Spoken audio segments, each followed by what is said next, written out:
This year, one anime didn't just win, it dominated. Solo Leveling swept the Crunchyroll Anime Awards 2025 with 9 massive wins, including Anime of the Year, and set a new standard for adaptations. Today on Kuro Intel, we're breaking down exactly why this happened, what makes Solo Leveling so special, and how it could change the anime industry forever. Let's dive in. Reason 1, the power of the source material. Solo Leveling's success story starts long before its first anime episode aired. Back when it was still a Korean web novel, it was already planting seeds for a massive global fan base. It began on digital reading platforms where readers were instantly drawn to Chugong's clear, addictive writing style. The narrative was straightforward but irresistible. The weakest hunter in the world suddenly gains the ability to level up without limits. That hook alone was enough to make people stay up late, devouring chapter after chapter. When the manhwa adaptation came, it didn't just translate the novel into panels, it elevated it. The artwork used bold colors, dramatic lighting, and exaggerated perspectives to make fights feel explosive even without motion.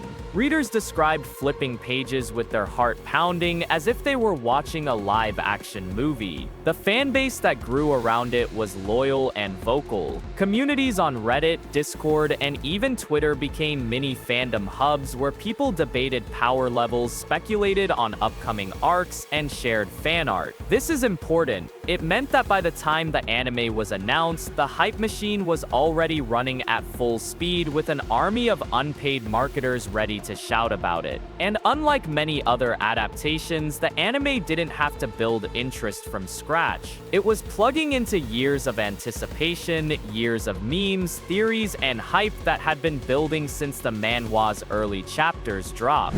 Reason 2, A1 Pictures and animation excellence. If Solo Leveling's story is the skeleton, A1 Pictures is the muscle that made it move. The studio had a serious challenge, adapting a manhwa known for its flashy, high-impact action scenes into an anime without losing that visual punch. But instead of simply copying the manhwa's panels into motion, they approached it with a cinematic mindset. Take the Igris fight, for example. In the manhwa, it's already tense and exciting, but in the anime, it becomes a full cinematic set piece. The camera swoops around like it's handheld, following Jinwoo's movements, sometimes pulling in close to show the determination in his eyes, other times zooming out to emphasize how massive his opponent is. Lighting was another huge factor. Dungeons aren't just dark rooms with monsters, they feel alive with flickering shadows and glowing mana veins that give them personality. Even the air feels different in each dungeon, sometimes dense and suffocating, sometimes sharp and electric before a boss battle. And then there are the shadows. It would have been easy to animate them as simple black silhouettes, but A1 Pictures gave them individual animations, unique idle movements, and expressions that make them feel like characters in their own right.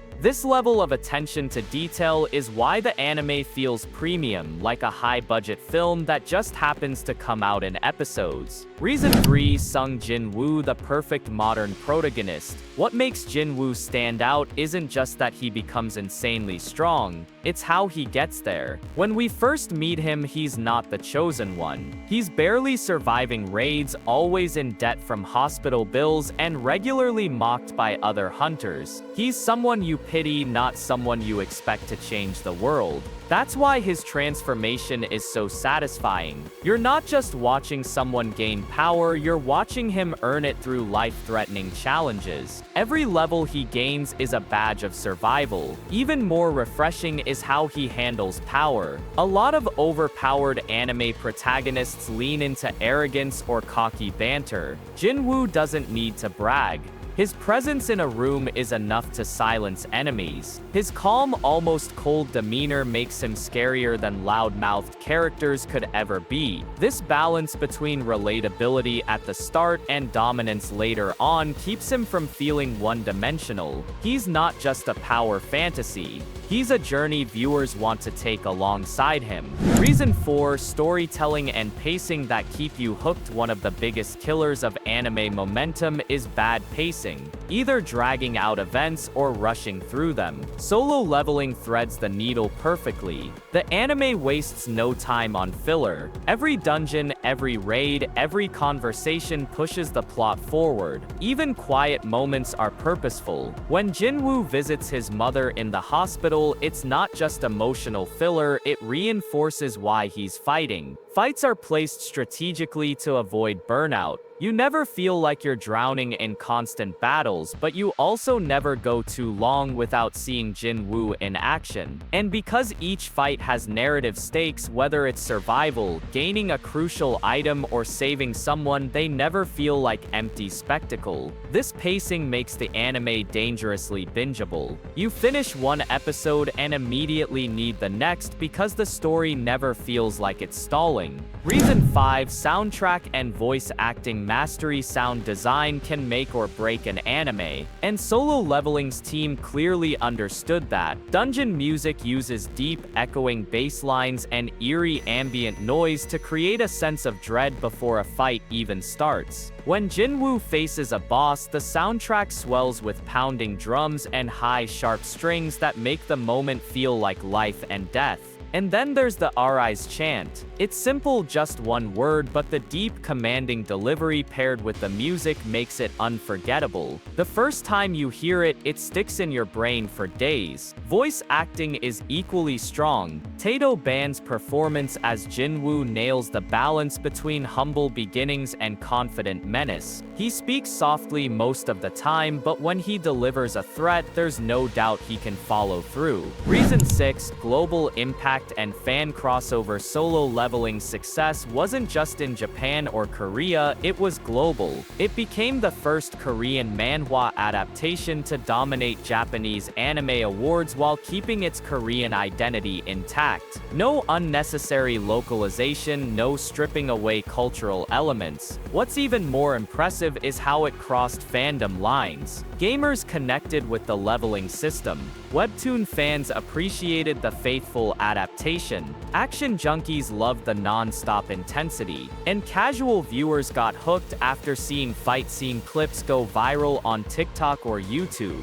This kind of broad appeal is rare. Most anime stick to a core audience. Solo Leveling broke out of that box. Reason 7. Shaping the future of adaptations. The anime industry took notice of Solo Leveling's success. Before, studios hesitated to adapt Korean webtoons because they weren't sure they'd resonate with Japanese or global audiences. Solo Leveling's performance blew those doubts away. Now there's serious talk about big adaptations for Omniscient Reader's Viewpoint, Nano Machine, and Second Life Ranker. These aren't niche stories, they already have international fan bases ready to watch from day one. Solo Leveling may have just opened the door for a wave of high-quality webtoon adaptations. Reason 8. The unmatched award sweep. Winning Anime of the Year is hard enough. Winning 9 awards in one ceremony, that's nearly unheard of.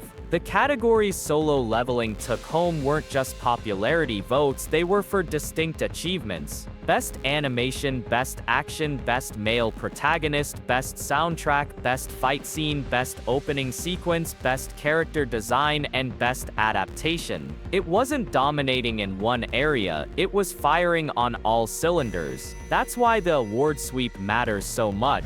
Reason 9. The hype and challenge of Season 2. Season 1 was just the warm-up. Season 2 will cover arcs with more massive battles, complex political maneuvering between hunter guilds, and enemies far more dangerous than anything Jinwoo has faced so far. The stakes will be higher, the shadows more numerous, and the consequences deadlier. A1 Pictures will have to maintain or even surpass the standard they set in Season 1 if they want to repeat this year's award sweep. Reason 10. Perfect world building. One of Solo Leveling's strengths is how lived-in its world feels. Guild rivalries, international hunter associations, monster classifications, it all feels like a world that was already functioning before Jinwoo's story began. This layered world building makes every event feel like part of something bigger, not just a series of isolated dungeons. Reason 11. Fan engagement and online hype. From the moment the first episode dropped, the internet became a solo leveling festival. Twitter trends, TikTok edits, YouTube reaction videos every week, the community made sure the show stayed in conversation. The memes alone probably brought thousands of new viewers in out of curiosity. Reason 12, cinematic fight direction. Solo Leveling's battles aren't just drawn well, they're directed. Every angle, every slow motion moment, every sound cue is placed to maximize emotional impact. The result is fights that feel like short films, not just animated scuffles. Reason 13, faithfulness to the manhwa. Many adaptations cut corners or change key events. Solo Leveling didn't. It respected the manhwa's pacing and iconic moments, enhancing them with animation but never undermining what made them special in the first place. Reason 14, strategic release timing. Solo Leveling launched in a relatively calm anime, avoiding direct competition with major franchises. This gave it room to dominate streaming charts and capture social media attention without being drowned out. Reason 15, emotional core beyond action. For all the hype around Jinwoo's powers, the heart of Solo Leveling lies in his relationships. His devotion to his family, his willingness to risk everything for their safety, these emotional beats give the series weight. Without them, the action would just be empty spectacle.